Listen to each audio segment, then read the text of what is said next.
आज हम आपको दिखा रहे हैं RNT न्यूज चैनल पर लखनऊ से आपकी Krishna Nagar society and welfare society है। ये समाज के कल्याण के लिए बनी है और विनोद बख्शी मेमोरियल ट्रस्ट जो कि पूरे उत्तर प्रदेश में छाया हुआ है। आज हम उनकी सेक्रेटरी श्रीमती बीना खुराना जी से बात करेंगे जो कि एक समाज की सेवा में अग्रणी भूमिका निभा रही हैं और आज ही नहीं जबकि वो करीब 50 वर्षों से भी अधिक समाज की सेवा करती चली आ रही हैं। आज हम ऐसे वरिष्ठ समाज सेवी से मिलेंगे जिससे हमको कुछ समझने का मौका, मार्गदर्शन करने का मौका मिलेगा और जनता को भी उनसे सीखने का मौका मिलेगा।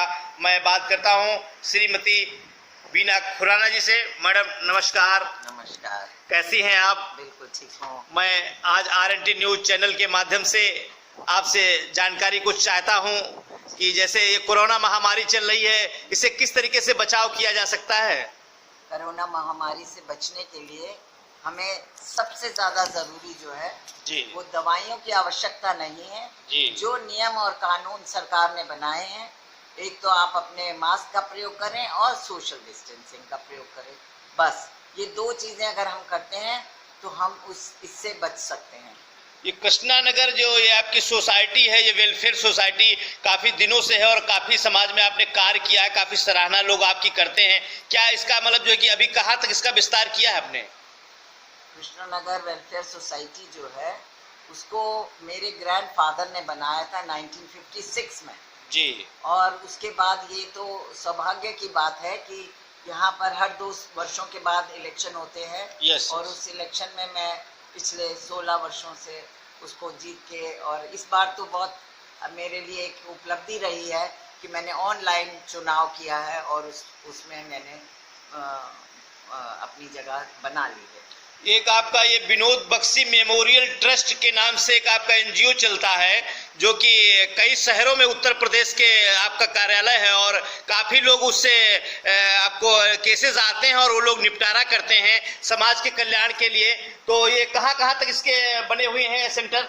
ये देखिए, ये सिधौली में सीतापुर के सेंटर बना हुआ है जहाँ पर हम लोग पहले तो हम लोग किराए के उसमें रहते थे, लेकिन अब हमें सरकार द्वारा जगह मिल गई है। CHC वहाँ का जो अस्पताल है वहाँ पर हम लोग काम कर रहे हैं। रूम नंबर 25 है। ये काम बिल्कुल बिना पैसे के किया जाता है और सरकार द्वारा हमें 80% इसका अनुदान मिलता है और 20% मैं स्वयं मिलाती हूँ। और ये काम हम महिलाओं के लिए करते हैं जिनके पास जो थोड़ा सा गरीब परिवारों से हैं और इस काम के लिए हम उनका सहयोग करते हैं। और मेरे लिए ये सम्मान की बात है कि इतने वर्षों से काम करते हुए एक भी तलाक मेरे द्वारा नहीं हुआ।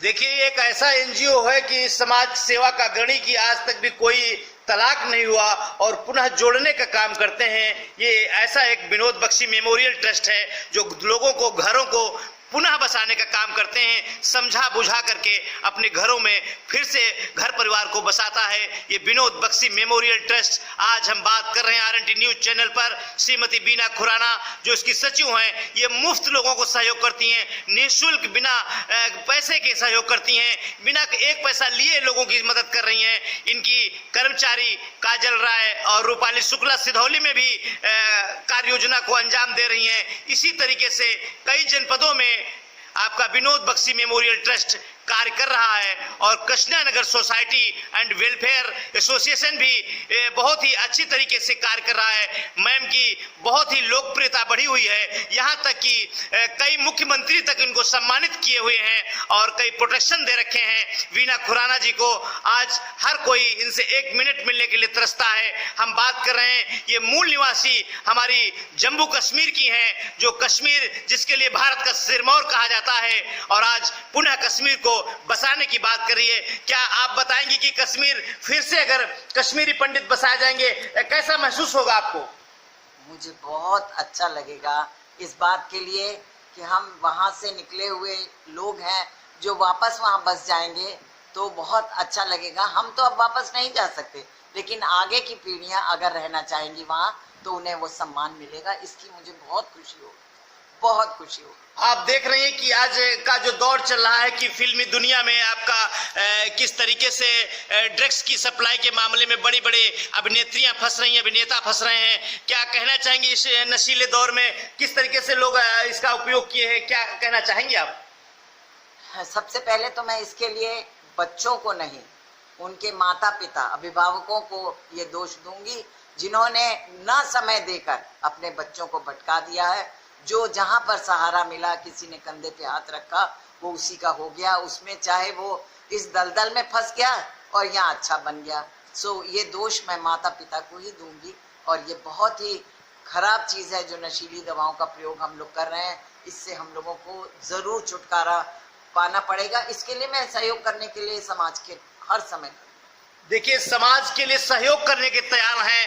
आपकी सोसाइटी की हमारी सेक्रेटरी कह रही कि मैं समाज के लिए अगर उनका कहीं भी योगदान है तो वो देने को तैयार है, जिस तरीके से भी समाज सुधर करके उनका भारतवर्ष आगे बढ़ सके।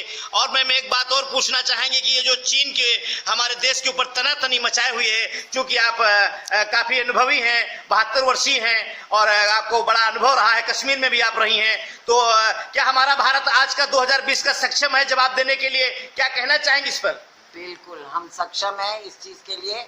और मैं स्वयं 18 वर्ष की थी जब मेरा आर्मी में सिलेक्शन हो गया था और मैं जरूर चाहती थी कि राष्ट्र की सेवा करूं, लेकिन मैं उस समय की ये थोड़ी समस्याएं थी, माता पिता की आर्मी में नहीं जाने दिया और मेरी 19 वर्ष में शादी हो गई।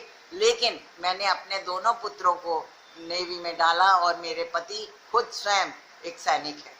देखिए कितना सुंदर वक्तव्य दिया मैम ने कि उनके पति भी एक आर्मी में है और उनके बेटे दोनों भी नेवी में हैं और पूरा फोर्स में ही पूरा घर पूरा तैनात है, देश की सेवा के लिए लगा हुआ है। मैं बहुत बहुत धन्यवाद देता हूं आपको RNT न्यूज चैनल पर आने के लिए। बहुत बहुत धन्यवाद ma'am, thank you so very much, very kind of you.